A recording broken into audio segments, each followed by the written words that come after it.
It is time now to hit these skins. It's prime skins hitting time, 7:04 on an open line Thursday. All right. You mentioned the Tony Pauline article, so I guess he writes for Sportskedia. Is that right? He expects, I guess, a deal to be done. Okay. I was reading through this. He doesn't really have a lot of details. He thinks they're going to give him, ultimately, this is what he claims after talking to league insiders. Mm-hmm. Even though guys like Adam Schefter said they're far apart, he expects that they will find a deal that they'll give him a little bump in this year's pay and then add 2 more years. I think he thinks it'll be under $30 million per. Right. Even though McLaren, I guess initially is asking for significantly more than even DK Metcalf. Well, he can ask for that for a million years. I don't think he's going to get anything even close to what Metcalf is getting, let alone more. Here's his quote. People I've spoken with tell me that they expect the deal will get done sooner rather than later, though it's not going to be a huge contract. Pauline says, I'm told to expect a 2 to 3 year extension for McLaurin with a bump in pay this season to give him a bit more security. And that makes sense. Like if you don't want to give him a 3 or 4 year deal, you make it a 3 year deal with extra money this upcoming year. Right. So you pay him for 25, 26, and maybe 27, and then you go from there. All guaranteed? No, not you don't guarantee all of it, but you get whatever guaranteed money. So you guarantee this year, maybe you guarantee this year and next year, and then it's a team option for the third. I would think that would be at palatable. $28 million a year, maybe. I have no idea, man. I would think that's a really good number, but so maybe he gets $56 million. I bet they backload it so that it seems like a bigger deal than it is. The problem with $28 million is that the McLaurin camp, they're going to argue that T. Higgins makes $28 million. He's a number 2 wideout for the Bengals. Mm-hmm. Jalen Waddle basically makes right around $28 million. He's the number 2 wideout for the Dolphins. Yeah. So they're going to argue, well, Terry's the number 1 here. He deserves number 1 money, and that's like in the range of $30 million instead of 28. Can't they give him? I would guess. Can't they give him like a 4-year deal, but maybe only guarantee 2 of them, and then really just bump up the pay and the back end of it to make the AAV higher? So he can appear to be making $30 million a year plus. Yeah. They're going to do some sort of trick like that, I would think. So it's this guy's gut that it's going to get done at some point. Well, it's not his gut. He says he's talked to people around the league, but who knows? Oh, yeah. What do they know? So I don't know. Good sign if true. Cakes, I don't think. You're not a big Madden guy, right, Cakes? You're not. I mean, I've played it before, obviously. It's not but your thing. I mean, I don't play it you're with more any of a Madden guy, right? So they came out with the Madden rankings for the rookies. Mm-hmm. And who do you think is their highest rated rookie? Amos. Yeah, Trey Amos over even Josh Connolly. Overall, his grade is 75. I don't know where that ranks for Madden. Does that sound like a reasonable grade? Sounds kind of nubs. I don't know what that nubs? I mean, you want to be in the 99 club, which Josh Allen, I believe, just got welcomed into, right? Those are elite superstars. I understand. I mean, most rookies are going to be in that 75 range, maybe. No, so I mean, Travis Hunter and Genti are the highest rated. They're 84, 83. Okay. Top 10 guys are like 78, something like that. So he's probably not bad. So he's top 20. So Trey Amos being 75, not bad. Connerly has 74 overall grade. Of course, they break him down a variety of different ways, like speed, strength. It looks like agility. Is that change of direction? Who knows? Jalen Lane, third highest rated. He got a 72 score, 94 for speed. Bill. Isn't that what he wants to be called? Bill yeah. Bill Merritt. Bill Krosky Merritt. That's going to throw me. That's going to throw me. He got a 67 rating. And then the linebacker from UCLA that was there for like 100 years, Medrano. Yeah. He got a 66 rating. So whatever, for those of you that are Madden guys. Do you still get the new Madden every year, or are you like stuck on Madden like 23 or something? Nah, I barely play Madden these days. You're out with the kids. I mean, every August I think about getting back in. Yeah.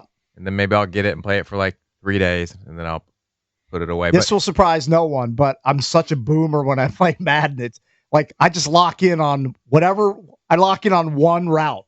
And if that route isn't open, my brain can't go to like a second or third option. I'm just dialed in on one guy, and I deliver the ball, and I hope he's open. And if not, everything blows up in my face. All right, so I have an interesting story here for those of you that are a little defensive about the Commanders being one of the oldest teams in the league. Okay. And we understand this, right? When AP took over, and never forget that press conference when they were asking him about the roster, and there was like 10 seconds of dead silence. Like he had nothing good to say. Awkward, cringy moment. And so they're trying to turn this around by drafting, and they're sprinkling veterans on short-term deals.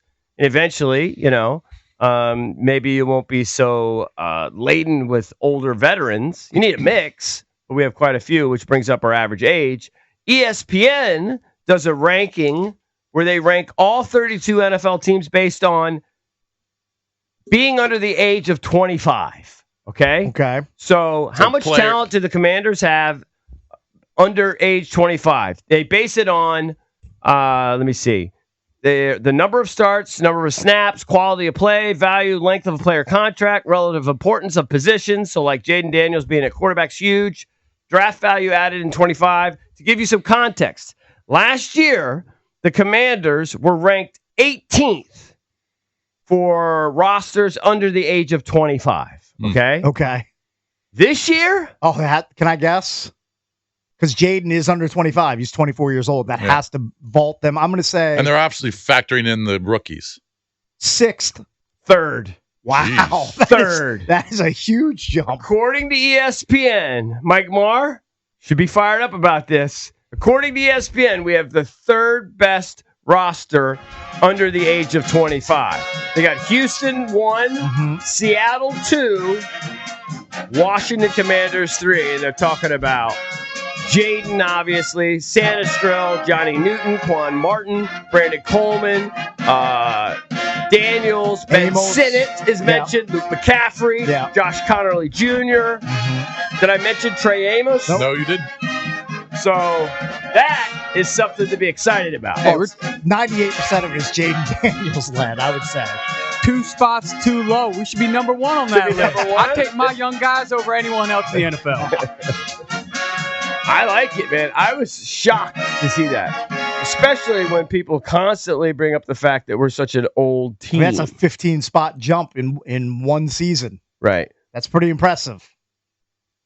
Let me see. I know like a guy like Valdez shouldn't care because his team is just good every year. But I don't see the Ravens in the top 10 under 25. What's up with that, Valdez? Maybe because you're big studs like Lamar. Lamar's what? Like probably 28? Yeah. Well, Derrick Henry's older. Have fun on that list. Yeah.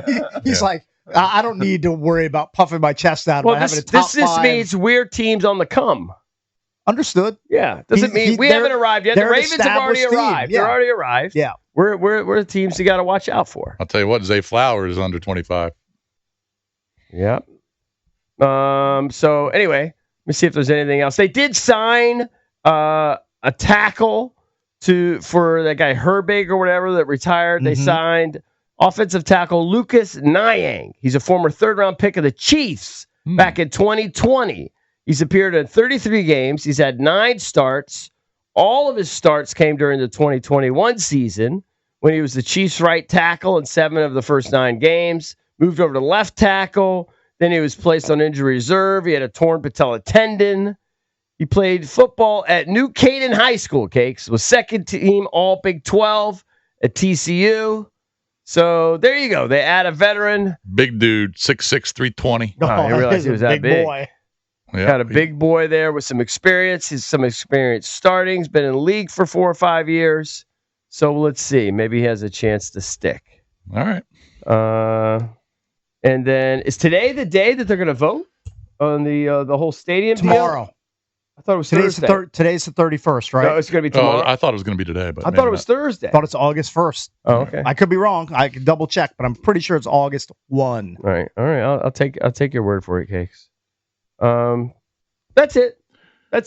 We'll get some there more was updates. there was no practice yesterday. They got practice today in about 45 minutes. Are they doing the 8 o'clock thing again? Yeah. Even though it's supposed to be cooler today. Well, it's not going to be that cool.